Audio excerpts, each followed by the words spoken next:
नमस्कार, मैं विक्रम और आप देख रहे हैं journalist UP live news.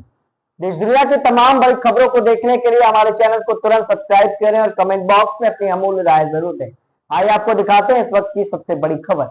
Electric city को लेकर यमुना तक संदीप दीक्षित ने किन मुद्दों पर आम आदमी पार्टी को घेरा। कांग्रेस नेता संदीप दीक्षित ने प्रेस कॉन्फ्रेंस करते हुए आम आदमी पार्टी और दिल्ली के पूर्व मुख्यमंत्री अरविंद केजरीवाल पर निशाना साधा। उन्होंने बिजली को लेकर यमुना के मुद्दे पर आम आदमी पार्टी को खूब घेरा। आइए आपको दिखाते हैं एक रिपोर्ट। साहब, हमारे पास एंटी करप्शन ब्यूरो नहीं है, जिस कारण से हम कुछ नहीं कर पाते। तो मैं इनसे पूछना चाहता हूं कि आपने इस देश में हल्ला खड़ा कर दिया था लोकपाल के नाम पर, तो दिल्ली में लोकायुक्त तो है। अगर आपके पास फाइलें थी, आपके पास सबूत थे, तो आप लोकायुक्त के पास क्यों नहीं गए? आपने हाईकोर्ट में चिट्ठी क्यों नहीं भेजी? आपने एलजी साहब को क्यों नहीं किया? और मैं एक उदाहरण देता हूं, 2012 में जब कोल का स्कैम आया था, तो मैंने एक चिट्ठी लिखी थी सेंट्रल विजिलेंस कमीशन को, जो उसके बाद सीबीआई को गई, और जितने भी 18-20 केस कोल में चल रहे हैं वो सब केवल एक मेरे पत्र के ऊपर चल रहे हैं। आज भी उन पर केस चल रहा है। तो यही केजरीवाल के पास अगर एक बार अगर आपका भी सबूत था, तो मैं आज पूछना चाहता हूं क्यों वो सबूत बाहर नहीं आए? ये 360 पेज का एक सबूत लेकर घूमते थे शीला जी के खिलाफ। ये कई बार लोगों ने मुझसे पूछा, इनसे पूछा, लेकिन कभी इनको प्रेस कॉन्फ्रेंस में इनसे क्यों नहीं पूछा जाता है कि वो 360 पेज क्या थे? क्योंकि मुझे विजय कुमार मल्होत्रा जी ने एक बार बताया था कि भारतीय जनता पार्टी का एक डेलीगेशन गया था जब ये मुख्यमंत्री बने थे, और इनसे कहा था कि आपके पास 360 पेज के सबूत हैं, उन सबूतों का आप क्या कर रहे हैं? तो केजरीवाल साहब ने वो सबूत सामने किए, और वो सबूत क्या थे? वो 360 पेपर की कटिंग थी। शायद पहला व्यक्ति होगा जो पेपर की कटिंग को बतौर सबूत प्रस्तुत करता है। मैं एक और इनसे प्रश्न पूछना चाहता हूं। आप लोगों को याद होगा जब कॉमनवेल्थ के खेल हुए थे, तो उसके बाद सीएजी की एक रिपोर्ट आई थी। एक रिपोर्ट गई थी भारत सरकार में, जो भारत सरकार की लोकसभा की पब्लिक अकाउंट्स कमेटी को गई थी, और दूसरी रिपोर्ट स्टेट असेंबली में आई थी, जो स्टेट की पब्लिक अकाउंट्स कमेटी को गई थी। उस कमेटी पे बातचीत हुई, वो कमेटी ने अपना काम पूरा नहीं किया, सरकार हट गई। उसके बाद 13 का चुनाव हुआ, फिर 15 का चुनाव हुआ। 67-70 में से शायद 67 विधायक लेकर ये लोग आए। स्वाभाविक है कि पब्लिक अकाउंट्स कमेटी में जितने सदस्य रहे होंगे, एक आध बीजेपी का छोड़ के बाकी सब आम आदमी पार्टी के रहे होंगे। पूछिए ना इनसे, पब्लिक अकाउंट्स कमेटी दिल्ली सरकार की उस सीएजी रिपोर्ट की रिपोर्ट कहां है? जिस सीएजी की रिपोर्ट, जिस कॉमनवेल्थ की रिपोर्ट पर ये हल्ला करते थे, उसकी एक्शन टेकन रिपोर्ट क्यों नहीं निकाली है दिल्ली सरकार ने? क्यों नहीं उन चीजों पर, उन मार्गों पर ये बात कहते हैं जिन बात पर ये बार बार इल्जाम लगा रहे थे? अभी 2 या 3 दिन पहले एक चैनल पे इन्हीं के एक वक्ता ने मुझसे कहा कि मेरे बिजनेस इंटरेस्ट है दिल्ली में। मैं आज नहीं, मैं 10 साल से इस पार्टी से कह रहा हूं, हिम्मत हो तो एक सबूत दीजिए ना। और मैं आप लोगों के माध्यम से कहता हूं, मुझे भी न्याय चाहिए, एक सबूत दिखाइए।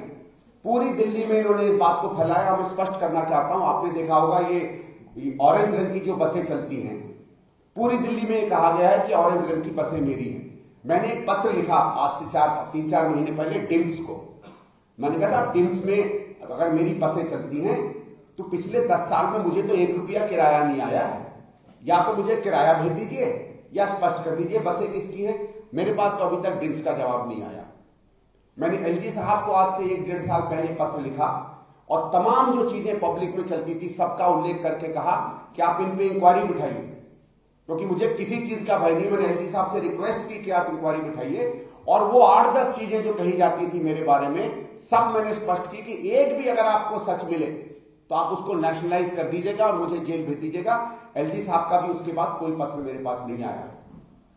मैं 1-2 और आपसे सवाल पूछता हूं, और आपके द्वारा केजरीवाल जी से पूछता हूं। आपको याद होगा, बिजली पर यह कहते थे कि बिजली में इसलिए रेट हाई है क्योंकि दिल्ली सरकार और बिजली कंपनियों के बीच में भ्रष्टाचार है। अगर भ्रष्टाचार था, और फिर इन्होंने कहा था कि जब हम आएंगे तो बिजली की कंपनियों का जो एकाधिकार है उसको हम हटाएंगे। यानी आप बीएससीएस नहीं किसी से भी बिजली ले सकते हो, आप एनडीपीएल नहीं किसी से भी ले सकते हो। और दोनों कंपनियों को उन्होंने भ्रष्ट बताया था कि दिल्ली की सरकार कांग्रेस की सरकार के साथ उसका मेल जोल है। जब आपकी सरकार आई तो कहां गया वो मेल जोल? एक कंपनी बताइए, एक कदम बताइए जिसमें आपने इन कंपनियों पर एक भी सवाल उठाया हो। इन्होंने कहा था कि भ्रष्टाचार है जिस कारण से रेट हाई है। और पता नहीं आप में से लोगों को याद होगा कि नहीं कि 2013 में इनका यह वायदा नहीं था कि हम सरकार से सब्सिडी देंगे। इनका वायदा था कि यूनिट रेट कम होगा, क्योंकि भ्रष्टाचार है इसलिए रेट कम है। एक पैसा भी वो रेट कम नहीं हुआ। ये सवाल इनसे पूछने पड़ेंगे, क्योंकि इन्हीं सवालों को लेकर इन्होंने शीला जी को और उनकी सरकार को ऊपर से नीचे तक बदनाम किया था, और बदनाम हुई थी ये सरकार। और न केवल दिल्ली की सरकार, इन्होंने तमाम उन राजनेताओं पे सवाल उठाए थे जो आज इंडिया गठबंधन में इनके साथ खड़े रहते हैं, चाहे लालू जी हो, चाहे आदरणीय सोनिया जी हो, चाहे आदरणीय शरद पवार जी हो। ये मैं इसलिए पूछना चाहता हूं आपसे सवाल कि कोई तो इनसे जाके पूछे कि इतना बड़ा जो झूठ का शगुफा आप फैला रहे थे, इसके पीछे के तथ्य क्या थे तब और आज। कितने बिजली के मीटर इनको तेज दौड़ते हुए मिले? रोज घूमते थे बिजली के मीटर लेके कि तेज दौड़ते हैं। इन्होंने कहा था हम इन्वेस्टिगेशन करवाएंगे, बिजली के मीटर बदलेंगे। मुझे आंकड़ा दे कि क्या एक भी बिजली का मीटर इनको तेज दौड़ता हुआ मिला था? इन्होंने कहा पानी के मीटर तेज दौड़ते हैं। मुझे याद है केजरीवाल साहब ने कहा था इनमें हवा भी मार दो तो घूमेंगे। कोई इंजीनियर इस तरीके की बेवकूफी की बातें करे? भाई हवा में प्रेशर होता है, मीटर प्रेशर से घूमते हैं। हवा डालो या पानी डालो मीटर घूमेगा। लेकिन चलिए साहब, कहां की इंजीनियरिंग की है उनको मुझे तो नहीं समझ में आती है। पब्लिक में आप जो चाहे बोल दें। कितने मीटर बदले? डीटीसी की बसों में इन्होंने कहा था कि इन्वेस्टिगेशन करेंगे। कहां से वो इन्वेस्टिगेशन हुई? मैं बहुत सीरियस रूप से इनसे कहना चाहता हूं कि एक भी सबूत आप बता दीजिए और मैं मान जाऊंगा। और इसीलिए मैं कहता हूं कि जब मुख्यमंत्री जी ने 3 दिन 4 दिन पहले कहा कि हम लोग करोड़ों रुपया भारतीय जनता पार्टी से ले रहे हैं, दुर्भाग्य से अगले दिन आदरणीय उसी शाम को आदरणीय मनमोहन सिंह जी की मृत्यु हो गई, तो हम लोग इस प्रेस कॉन्फ्रेंस को नहीं कर पाए। आज ही इस प्रेस कॉन्फ्रेंस के बाद मेरे लॉयर साहब से मैंने बात की है और मैं आतिश जी और संजय सिंह के खिलाफ, दोनों के खिलाफ क्रिमिनल और सिविल डेफोमेशन का मामला लेकर जा रहा हूं। और मैंने कहा है कि आप इन पे मुझे 10 करोड़ रुपया दीजिए। वो 10 करोड़ रुपया में 5 करोड़ हम यमुना क्लीनिंग में देंगे, यमुना जी की सफाई के लिए डोनेट कर दूंगा, और बाकी का 5 करोड़ जो हवा जहरीली हो रही है उसके लिए डोनेट करूंगा। और ये दोनों केस मैं आज जाकर फाइल करूंगा और देखूंगा इनके पास अगर जवाब हो तो जवाब दे। बहुत आसान है कहना कि फलाने से पैसा लिया, फलाने से पैसा लिया है। 13 साल से कोई चीज प्रूव नहीं कर पाए हैं, और इसलिए मैं ये सवाल इनसे पूछना चाहता हूं। अब हम उस बात पर आते हैं जो आंकड़े ये बार बार प्रस्तुत करते हैं। मैं बहुत ज्यादा आपको आंकड़े में नहीं डालूंगा, लेकिन 2 या 4-5 चीजें इनकी स्पष्ट करना चाहता हूं। किस तरीके से यह सरकार बिल्कुल सफेद झूठ बोलती है। अभी मुख्यमंत्री जी ने कहा, पूर्व मुख्यमंत्री जी केजरीवाल जी ने कहा कि हमने यमुना की सफाई जो है इस मुस्तैदी से की है, हमने 1.5 गुना दिल्ली में सूरज ट्रीटमेंट बढ़ा दी है। मैं वो ट्रीटमेंट, मेरे पास जो डेटा पड़ा है वो दिल्ली सरकार का है। जब कांग्रेस की सरकार आई थी तो यहां 480 एमजीडी सूरज ट्रीटमेंट हुआ करती थी।